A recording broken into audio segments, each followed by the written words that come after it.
10 ans après le tremblement de terre, comme pour célébrer un anniversaire, Haïti s'embrase.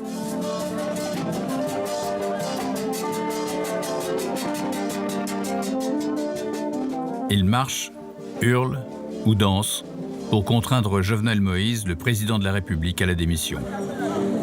Il faut que Jovenel s'en aille. Jovenel n'est d'aucune utilité pour nous en Haïti. Il nous vole tous. Il fait tuer tous les gens dans la rue. Il faut qu'il s'en aille. Aujourd'hui même.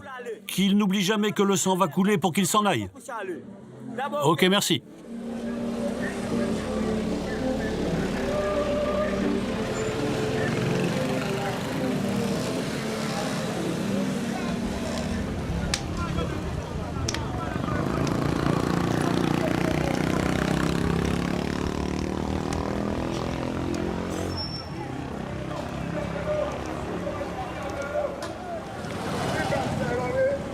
La vie économique est paralysée par le désordre des rues.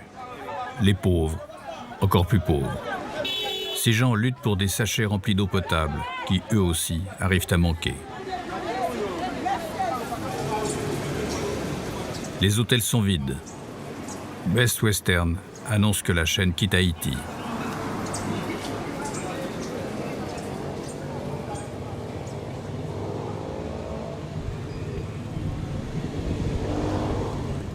La Cour de cassation, construite par les Chinois de Taïwan, comme les nouveaux ministères de l'Intérieur et des Finances, forme le centre-ville. Ce sont les seuls immeubles neufs avec le mastodonte qui abrite la Cour des comptes. Pourtant, c'est un rapport du Sénat qui a mis Jovenel Moïse en accusation. Il aurait bénéficié personnellement de fonds mis à disposition par le Venezuela. Depuis 1986, depuis la fin de la dictature de la famille Duvalier, le pouvoir a changé 20 fois de main. Jovenel Moïse, c'était peut-être l'espoir d'une certaine stabilité. Que deviennent les enfants dans ce chaos? Les enfants des rues, mais aussi les enfants pauvres qui ne mangent pas à leur faim. Il y en a des milliers. C'est pour répondre à cette question que je suis venu. J'ai découvert Port-au-Prince 4 ans auparavant. Une ville sale, dangereuse, pleine encore des stigmates du tremblement de terre et de ses 280 000 victimes, mais vivante, turbulente. J'y avais découvert l'horreur. Des cadavres d'enfants jetés comme des immondices dans l'état d'ordure.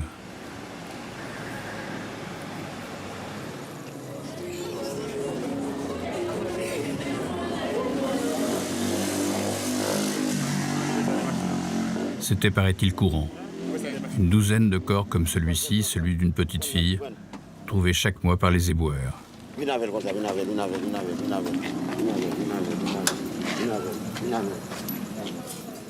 Pas d'enquête, pas de coupable. Le plus souvent, les dépouilles étaient dévorées par des cochons ou des chiens avant qu'on ne les trouve.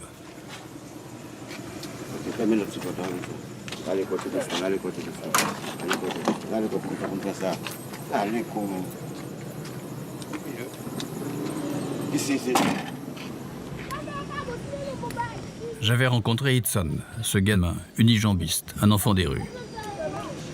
Un miraculé trouvé sous une dalle de béton 4 jours après le séisme.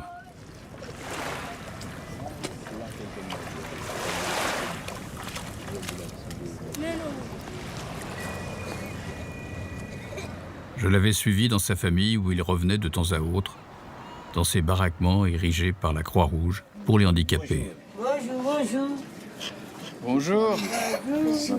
Sa mère, Maryse, m'avait accueilli, un peu méfiante.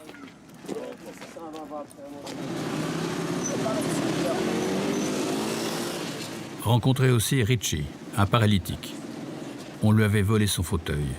Alors ses copains le portaient soir et matin dans les rues, comme un paquet.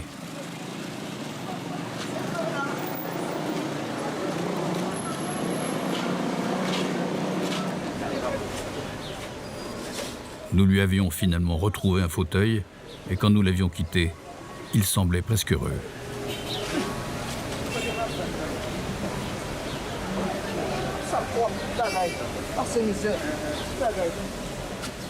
Richie a été abattu par la police quelques semaines après que ces images ont été enregistrées. Ok.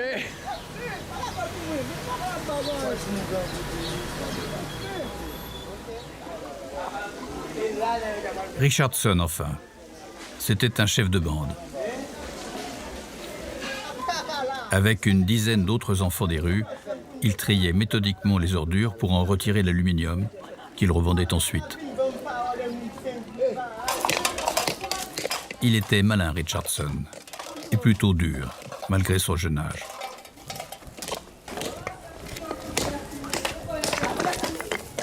Aujourd'hui, je le retrouve, dans les manifestations.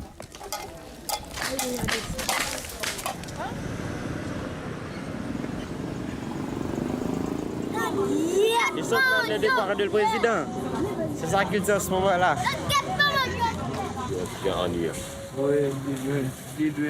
C'est dur pour nous qui sommes dans la rue. On ne peut rien faire pour gagner de l'argent. On ne peut pas faire de business. Quel genre d'activité? Quel genre de business? Il y a des pickpockets qui attrapent ce que les gens ont sur eux et qui le revendent ensuite. Mais moi, je ne fais pas ça. Moi, j'ai peur des policiers.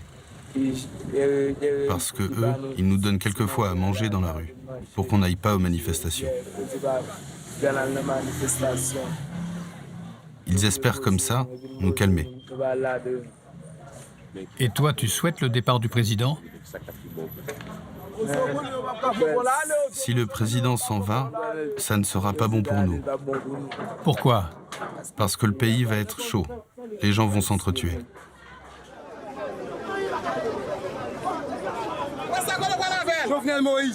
Ça, c'est Jovenel Moïse, ce chien qui est à la tête du pays et qui ne devrait pas y rester. Ce voleur, ce vaurien, c'est lui qui est là. C'est lui-même qui représente Jovenel Moïse. Jovenel, comment c'est sorti sur nous? Ça, c'est Jovenel Moïse.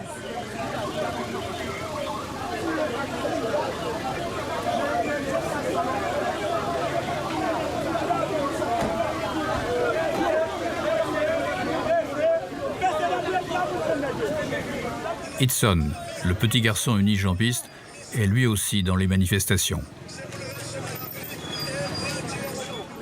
J'avais commencé à aller à l'école, mais à cause de la crise, il a fallu que j'arrête. Tu aurais aimé continuer. Oui,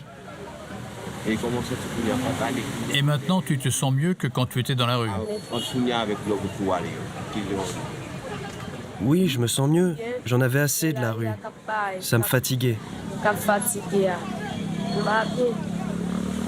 Tu sais comment s'appelle le président? Comment? Jovenel. Et ici, tu manifestes. Non, je ne manifeste pas. Je viens juste m'amuser un peu. Il y a des gens qui se sont fait tirer dessus. On les a emmenés à l'hôpital. Les manifestants ont aussi brûlé un magasin plus bas. Il y a eu un pillage. Paul Ménard, le chef de la police, c'est lui qui nous tue, qui nous fait tirer dessus. C'est Paul Ménard. Ce jour-là, le prophète Mackenson, un pasteur de l'église baptiste, stimule l'ardeur des manifestants.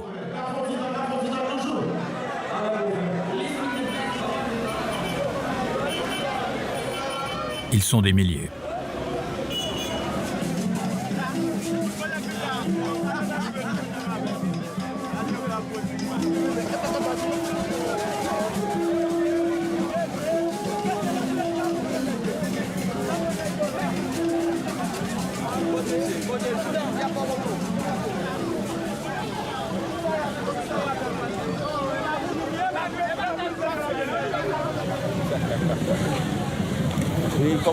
Ça va, tu te sens bien?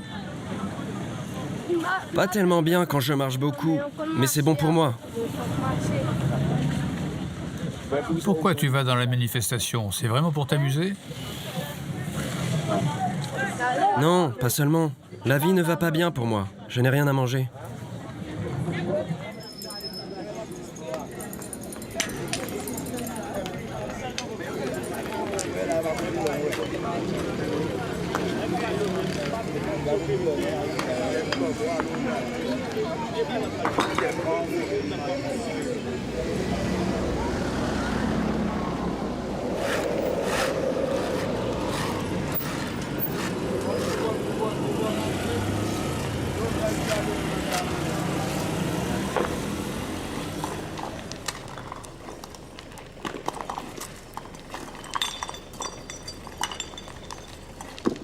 Les passants sont rares.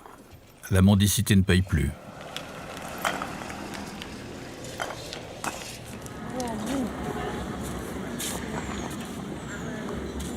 Donne-moi à manger, j'ai faim. Restent les orphelinats, une solution pour les enfants des rues, mais il faut qu'ils y soient acceptés.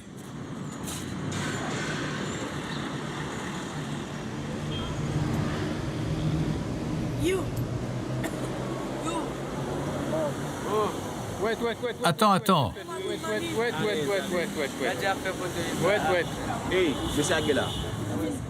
Tu préférerais aller à l'orphelinat plutôt que rester dans la rue? Oui, Tu es là tous les jours, dans la rue? Chaque jour. oui, Pourquoi tu ne vas pas dans un orphelinat? je ne sais pas où aller. Et comment tu vois ton avenir si tu ne vas pas dans un orphelinat? Je le vois mauvais.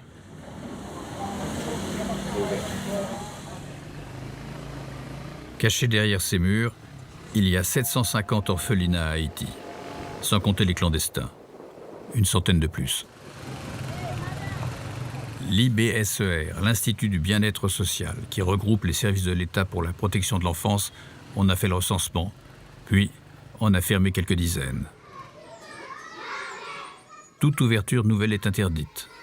Le maintien des enfants dans les familles est favorisé. Les responsables des orphelinats n'aiment pas les visites à l'improviste. Leurs portes nous sont souvent restées fermées.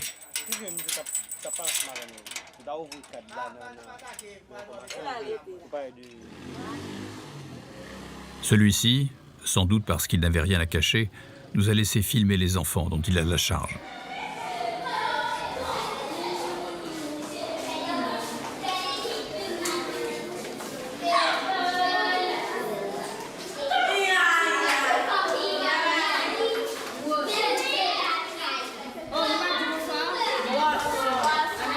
Ces enfants reçoivent de l'argent de parrains qui sont le plus souvent à l'étranger. Ce sont les sponsors. Cela permet de payer leur logement et leur éducation. Cela permet aussi, malheureusement, dans certains cas, d'enrichir les propriétaires de ces établissements.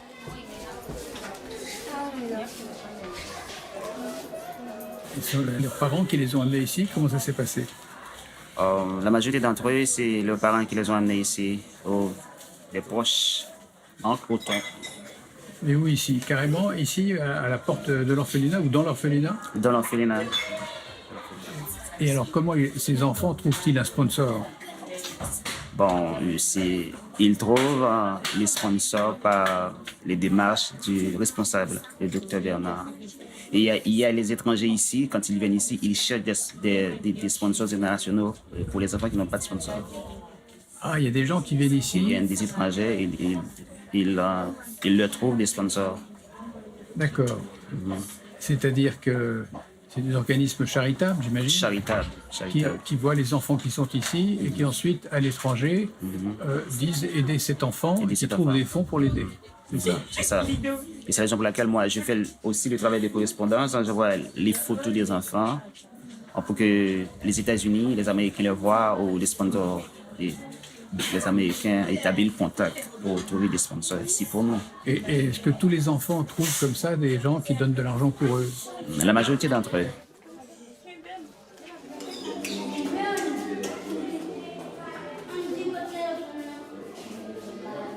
Une femme, en charge de chaque étage, tente de pallier l'absence d'un père ou d'une mère.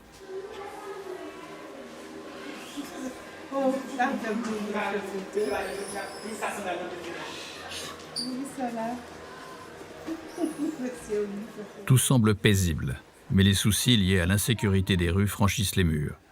Dehors, des gens se battent et aucun de ces jeunes garçons ne l'ignore.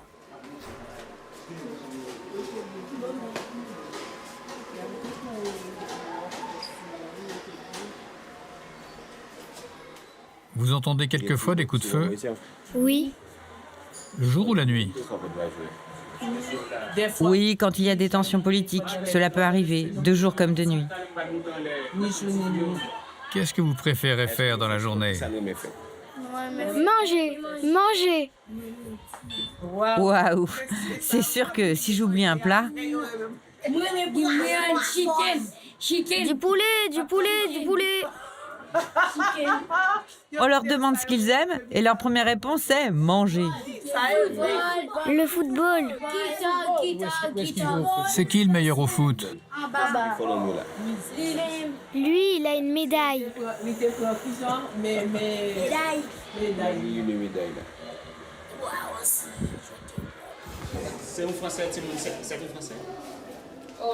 Il y a plus de 30 000 enfants dans les orphelinats en Haïti. Leur nombre n'a pas cessé d'augmenter depuis le tremblement de terre de 2010.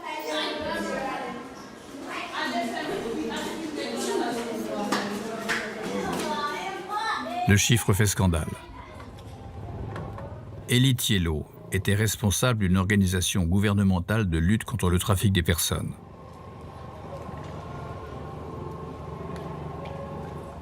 Il a démissionné et aujourd'hui, il s'insurge. Qui sont les victimes de la traite aujourd'hui? En Haïti, c'est principalement les enfants et les femmes.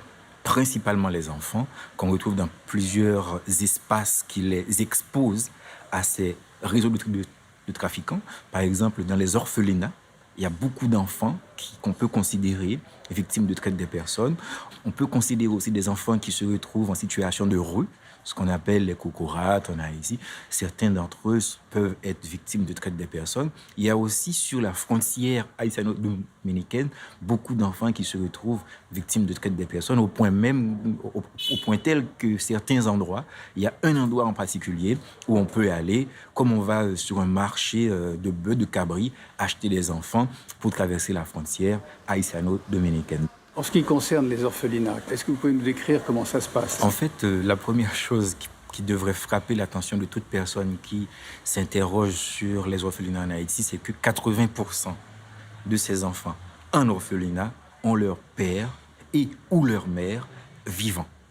Ce qui veut dire que vous avez sur 100 enfants dans chaque orphelinat, vous avez 80 qui ne sont pas réellement orphelins.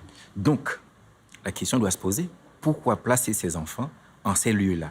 Parce que c'est un business. C'est un business qui est mené par des trafiquants très souvent. Je ne dis pas que tous les orphelinats sont des business menés par des trafiquants, mais une part importante de ces orphelinats se retrouve être en situation d'illégalité, d'irrégularité, dans le sens où ils n'ont pas d'autorisation de fonctionnement délivrée par l'État haïtien, notamment par l'IBESR, qui en a la charge.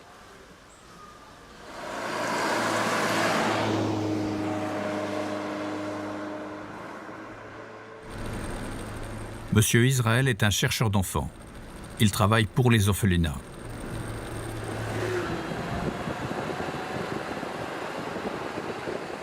Régulièrement, cette voiture, quand elle fonctionne correctement, s'enfonce dans la campagne à la recherche d'enfants que leurs parents souhaitent abandonner.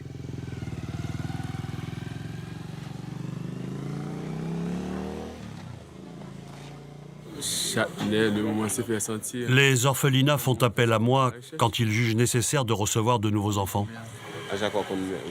Vous en ramenez combien à chaque voyage? C'est pas régulier. Comment savez-vous qu'un enfant va être abandonné? Je connais suffisamment la réalité sociologique d'Haïti pour savoir ce genre de choses. Vous payez pour avoir un enfant? Quand je vais acheter un enfant, je fais un bout de chemin avec les parents. On marche ensemble, je leur fais des cadeaux et on trouve un arrangement. Et ce n'est pas illégal de faire ça? Ce n'est pas illégal, ce sont les orphelinats qui en prennent la responsabilité. De toute façon, on emmène les enfants pour les aider et ça diminue la mendicité dans le pays.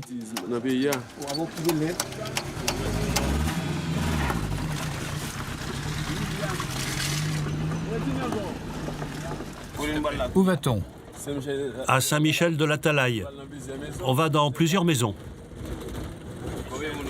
Combien de personnes travaillent pour vous là-bas? 1, 2, 3, environ 5. Et vous les payez au nombre d'enfants? Oui.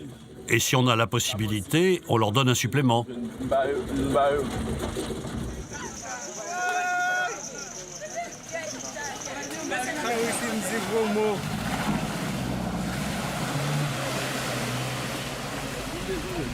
Salut. Salut. Comment nous y est? Bienvenue à Saint-Michel parce que nous pas mon Ok. C'est loin, Saint-Michel de la Talaye.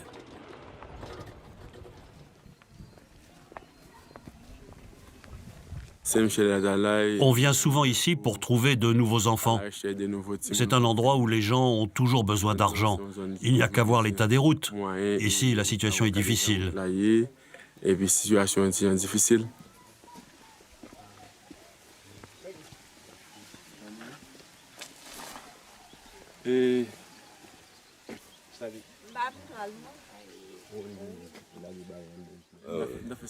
Je fais comme je fais d'habitude? Allez-y, faites comme si nous n'étions pas là. Ok. Madame, ces enfants viennent avec nous à l'orphelinat. Il est évident que l'on va faire en sorte qu'ils soient adoptés. Ils pourront donc être adoptés et même, quelquefois, être envoyés à l'étranger. Combien pouvez-vous nous en confier? J'en donne 3. Vous seriez donc d'accord pour que l'on en prenne au moins 2 pour les faire adopter? D'accord. Pour qu'ils partent avec vous. Mais je veux pouvoir les revoir. À l'orphelinat, ils auront des avantages. Oui, je suis d'accord. Mais pas pour qu'ils sortent du pays. Puisque c'est bon pour vous, je vais aller voir d'autres maisons qui sont intéressées. Merci beaucoup. Est-ce qu'on peut voir les enfants? Ça concerne combien d'enfants? 3 enfants. Les 3, elle abandonne les 3? Toutes sœurs.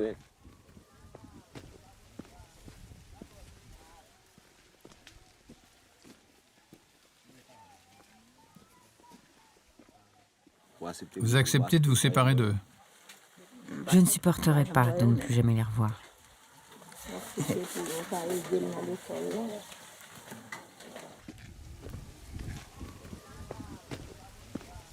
Ces enfants-là, c'est pour l'adoption totale. Oui, de nouveaux parents. Et aussi pour l'adoption internationale. Oui, c'est possible. Donc, contrairement à ce qu'elle a dit, cette dame ne reverra jamais ses enfants. Il y a 2 types d'adoption.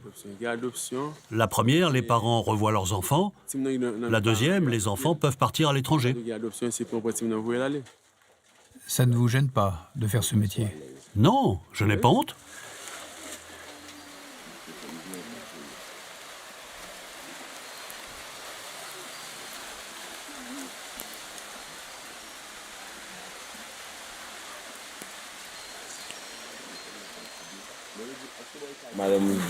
Est-ce que vous êtes du même avis que votre femme au sujet de l'orphelinat? L'orphelinat?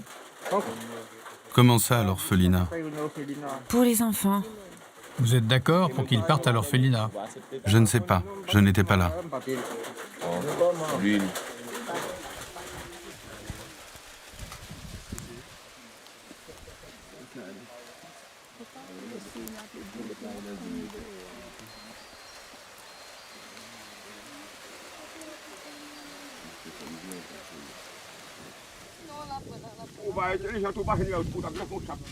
Les autres enfants ont été réunis par les aides de M. Israël.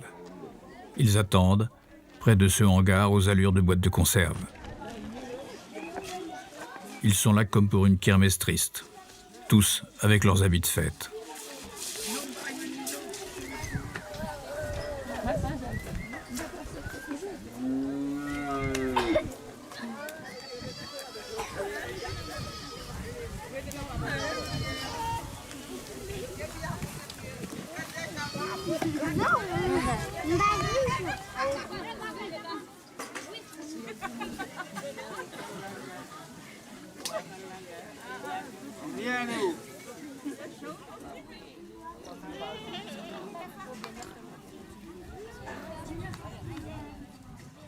Il y a des parents qui veulent laisser des enfants.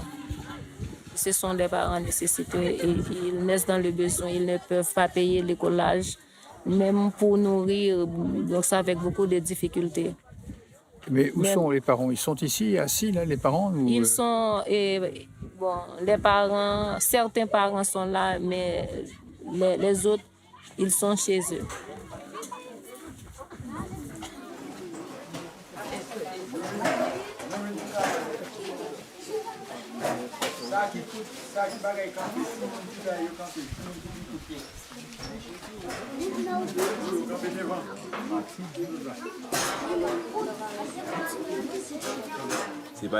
Tous ces enfants sont destinés à l'orphelinat. Il y en a une partie qui va être adoptée et l'autre va être parrainée.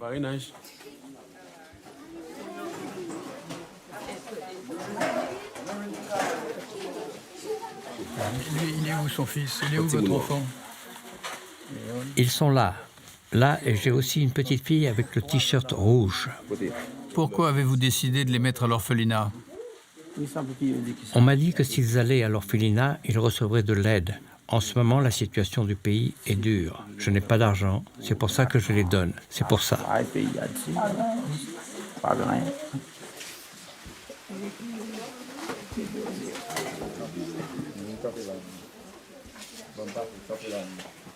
Et toi, tu es content de quitter ta famille? Oui. Pourquoi? Parce qu'on n'a pas d'argent. Toi aussi, tu es content d'aller à l'orphelinat? Oui. Et pourquoi? Parce que mes parents n'ont pas les moyens.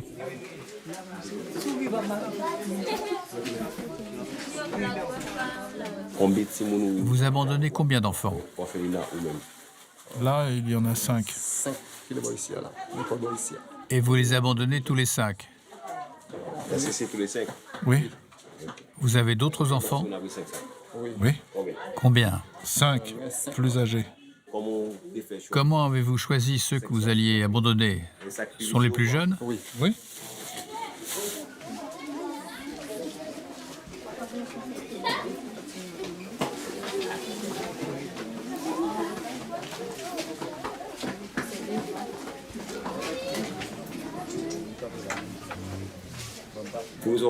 Et pourquoi vous les abandonnez maintenant? C'est pour obtenir de l'aide. On a besoin de soutien. Et votre femme, elle est d'accord? Oh oui.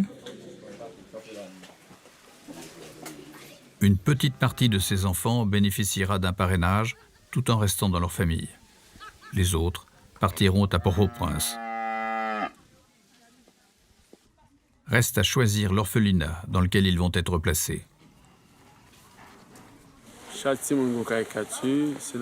Chaque enfant a son caractère. Ça dépend. S'il est sage, plus éveillé qu'un autre, on choisit un orphelinat religieux pour lui.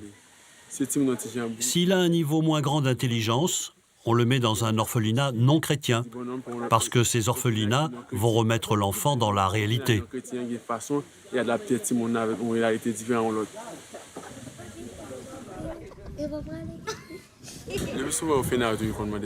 Quand on a choisi un orphelinat, je le fais visiter aux parents. Je les emmène là-bas et on signe les papiers.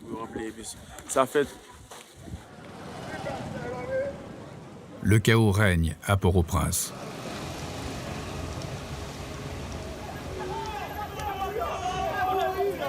Peu à peu, les manifestants réclament plus que le simple départ du président.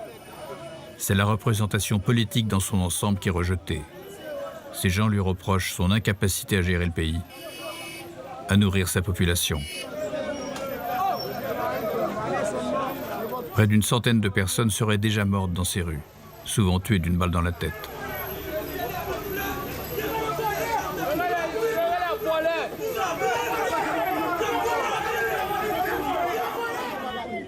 Comme ce manifestant, dans les jardins du Champ de Mars, en plein centre de la ville.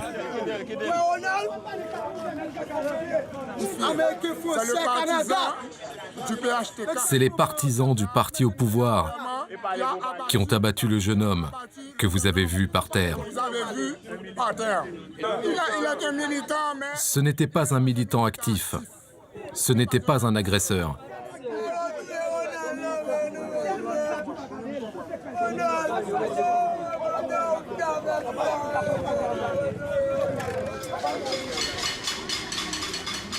Comme un jeu permanent entre manifestants et police, les barrages sont remis en place quelques heures après avoir été dégagés.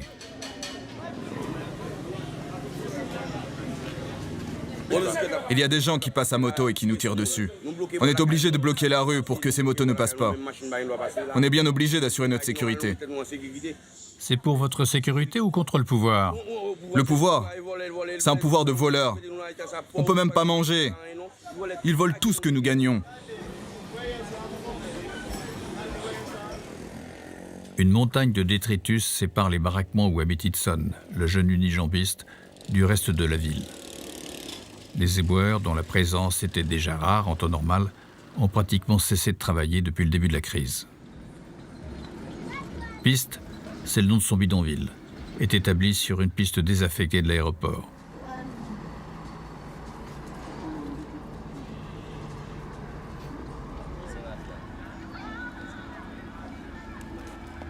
Itzon y demeure toujours.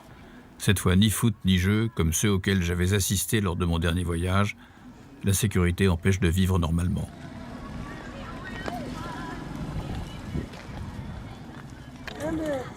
Les choses sont comme elles sont, vous savez.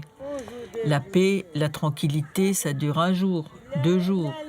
Ici, ça se passe comme partout ailleurs dans la ville. Par exemple, quand les gens se tirent dessus dans le centre-ville, ici, c'est pareil. Il y a des fusillades. Mais quand la ville est calme, ici, c'est tranquille aussi. Itzon fait des progrès à l'école? Il n'y a plus du tout d'activité à l'école. Mais ces études, ça va mieux? Oui, ça va mieux.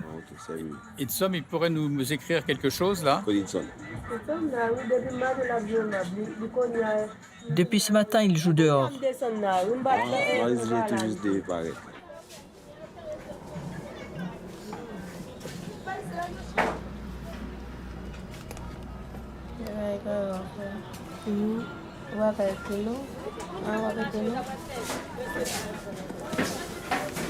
Maintenant, écris ton nom de famille, en dessous. Darius?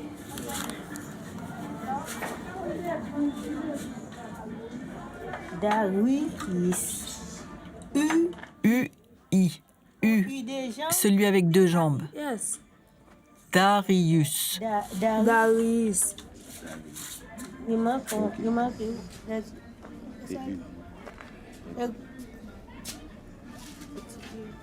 Itzon Darius. Ok, bravo.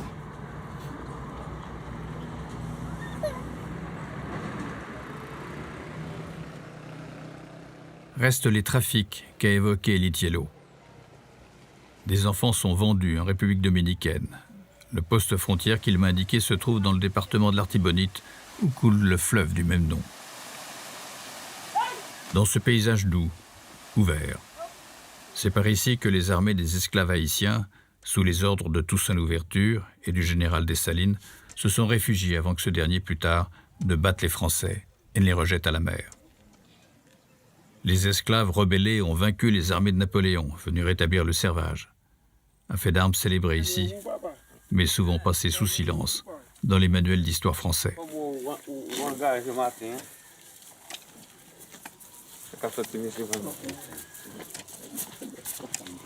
Le but du voyage se nomme donc Bokbanik.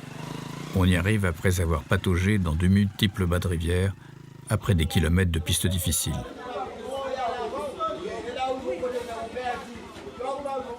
Bokbanik est un village plutôt animé, un lieu de passage.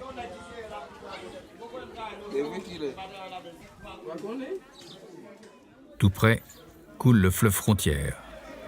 Le marché sur la rive haïtienne est le lieu de tous les trafics.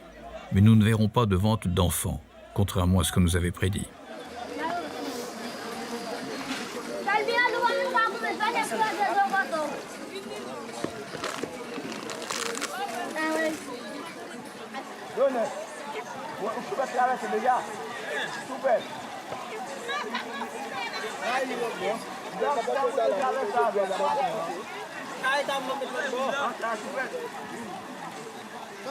Y un gran saludo para los amigos. Los saludamos. Esto es el país de Amabamba que está mirando la artista aquí en Bannigan Transporte, San Francisco. Le crieur public donne des informations aux voyageurs, mais ce n'est pas sa véritable occupation. Je fais traverser les enfants qui n'ont pas de papier. Je leur trouve des chemins détournés et je les fais passer. Il y a des policiers? Oui, tu peux les voir là-haut. Mais ici, au bord de la rivière, entre Haïti et la République dominicaine, il n'y en a pas. Qu'est-ce qu'ils deviennent ensuite, ces enfants? Quand une personne de République dominicaine a besoin d'un enfant pour faire des petits travaux chez elle, elle vient le chercher ici.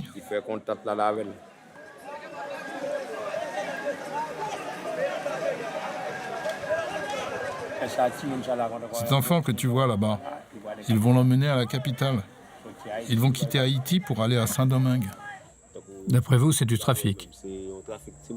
Oui, c'est du trafic d'enfants.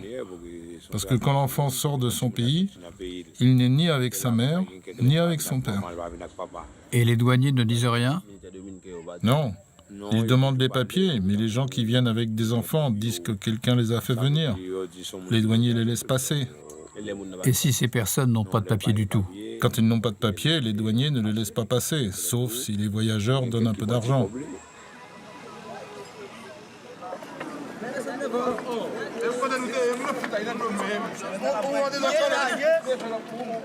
Tous les hommes seuls, accompagnés d'enfants, assurent qu'il s'agit de membres de leur famille. Difficile de connaître la vérité.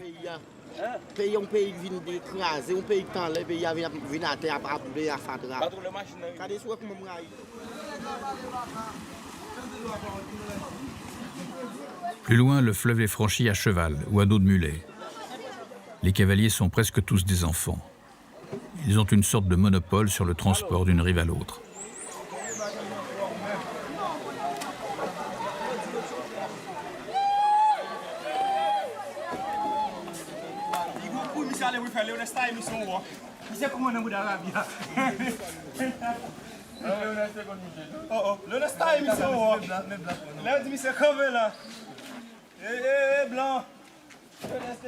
Il y a des enfants qui traversent ici? Oui. Comment font-ils pour traverser? Ils traversent le fleuve, mais beaucoup d'entre eux n'ont pas de famille là-bas. Ils se perdent en République dominicaine. Ceux qui n'ont pas de famille, qui les accueillent? Ils font des petits travaux et ils dorment chez les gens pour qui ils travaillent. Les enfants qui traversent, ce sont des enfants vendus ou pas? Non, ce sont des enfants qui quittent leur maison parce qu'ils sont dans la misère.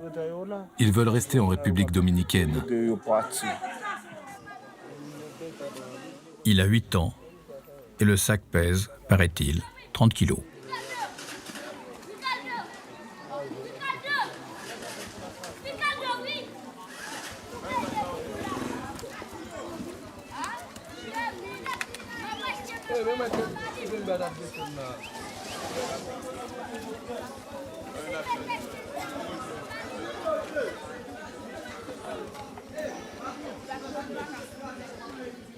Oui, base, village.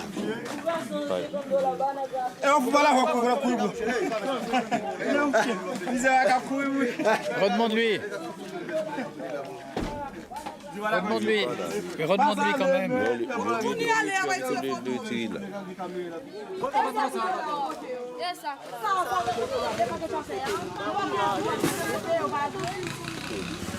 Oui.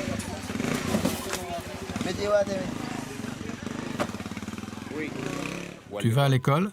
Oui. Tu viens ici toute la journée? Non, seulement l'après-midi. Qu'est-ce que tu fais de l'argent que tu gagnes? Pour manger à l'école.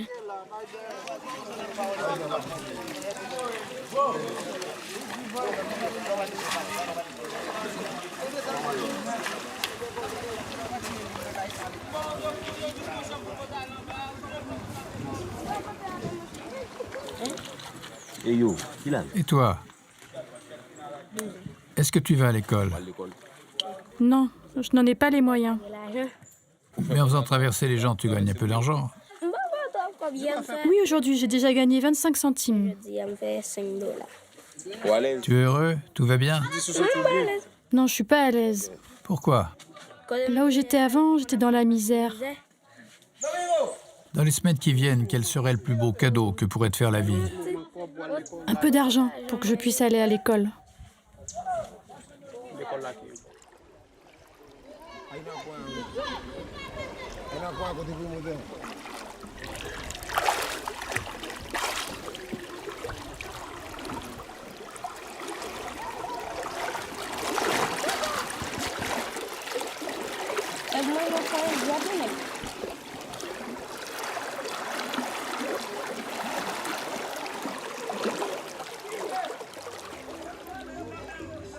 De l'autre côté de la rive, les militaires dominicains attendent.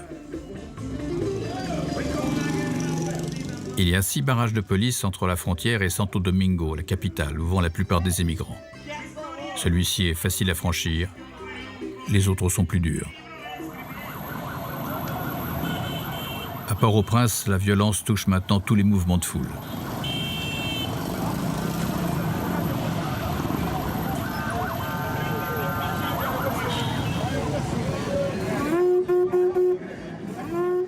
Un prêtre vaudou attire l'attention des dieux sur la manifestation pour qu'elle se déroule bien, pour qu'il ait des résultats.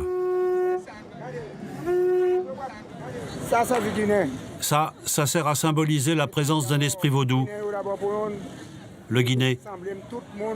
Cela rassemble tout le monde, tous les esprits haïtiens, les esprits des jeunes garçons, des jeunes filles qui sont en train de mourir en ce moment.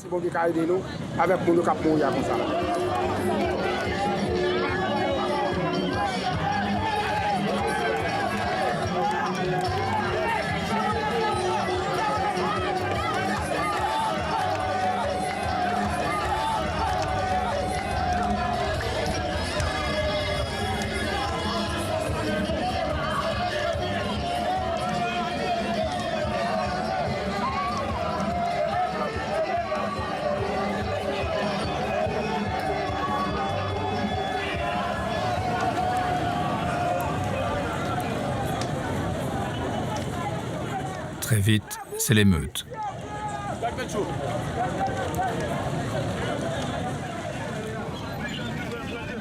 Un vigile a été abattu, puis la foule a incendié son corps.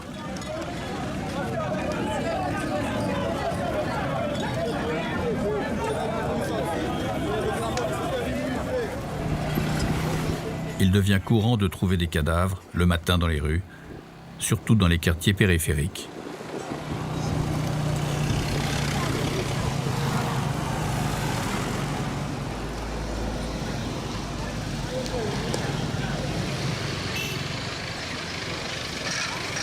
Ils sont là depuis longtemps, les cadavres? Oui, ils sont là depuis 3 jours.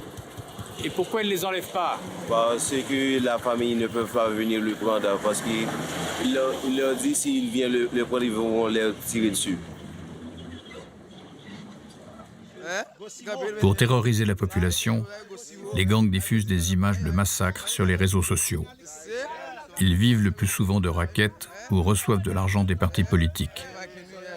Ils agissent sur la population pour bloquer l'activité économique ou au contraire, selon le parti qui les paie, empêcher toute contestation populaire.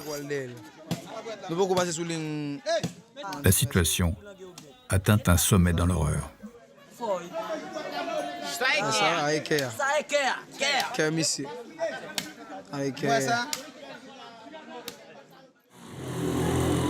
Maryse a quitté Piste, le bidonville pour handicapés où elle vit avec Hitson. Elle habite dans une chambre d'un quartier plus tranquille. Elle est sortie de la maison qui l'accueille pour nous parler.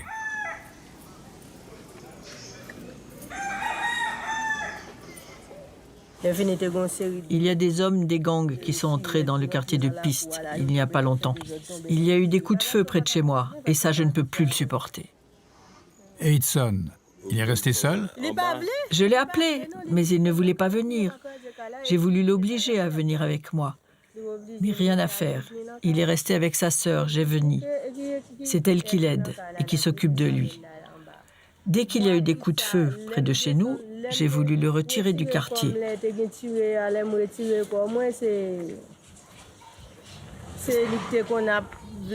Une fois, il m'a dit qu'il était d'accord. Mais 3 jours après, il m'a dit qu'il ne se voyait pas vivre ailleurs. Que cette maison, c'était chez lui et il veut rester chez lui pour qu'on ne la détruise pas. Il me dit que si des gangs arrivent de nouveau et veulent saccager la maison, ils verront qu'il est handicapé et ils n'oseront pas lui faire de mal.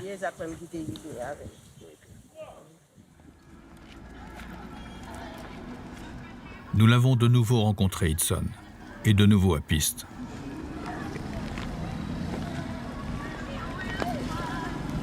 Il n'avait pas l'air spécialement inquiet, il était même souriant. Mais il n'a rien voulu nous dire. Il n'est pas bavard, Hudson.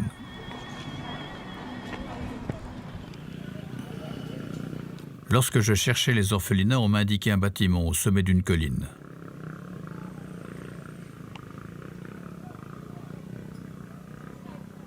C'était effectivement une maison pleine d'enfants.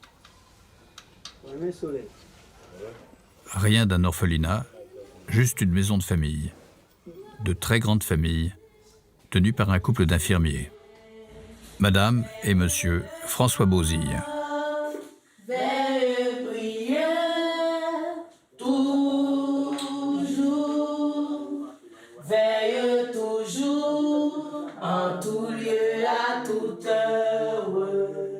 Car l'ennemi te guette à chaque instant pour se glisser dans la sainte demeure où doit régner le Tout-Puissant. Leur histoire a commencé le 12 janvier 2010 quand les murs de l'université dans laquelle ils travaillaient se sont effondrés.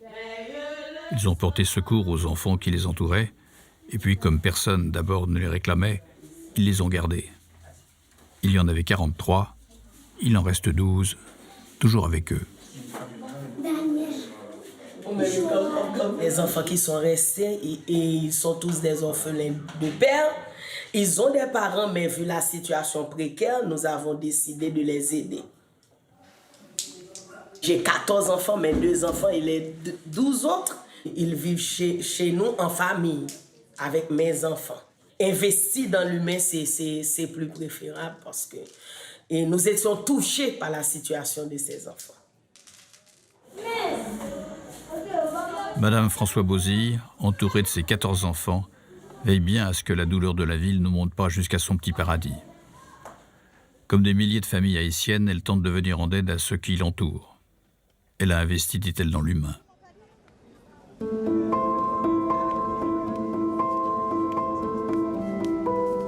Les gamins du Champ de Mars que nous avons suivis depuis 4 ans continueront sans doute à se bagarrer, à rire et à jouer.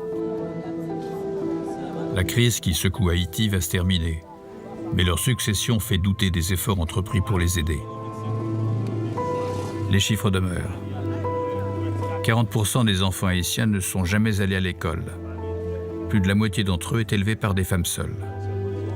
4 enfants sur 10 vivent dans la pauvreté la plus absolue.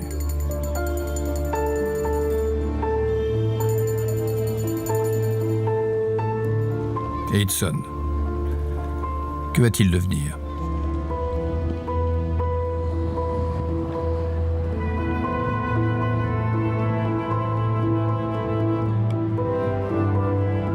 Bonne chance.